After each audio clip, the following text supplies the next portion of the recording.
This video will cover multiple models and operating systems. Even though your machine may not match the model on the screen, the overall process will be the same.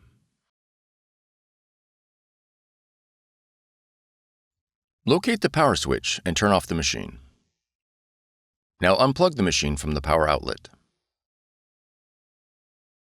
Turn to the back of the machine and open the rear cover. Please allow 10 minutes for the machine to cool before handling any internal parts. Locate the handles on the left and right of the fuser unit. Grab both handles and squeeze the gray levers inside.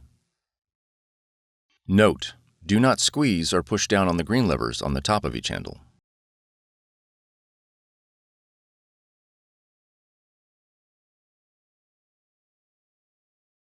Pull the fuser unit downward and then out of the machine.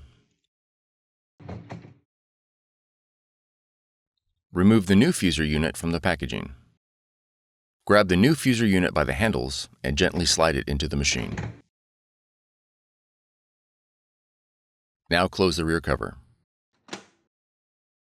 and plug the machine back in. Now turn the power back on. On the touchscreen, press and hold the toner icon for 5 seconds.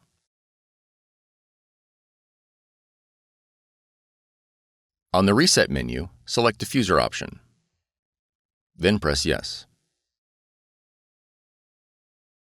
For more tutorials, FAQs, and videos, visit us at www.brother-usa.com.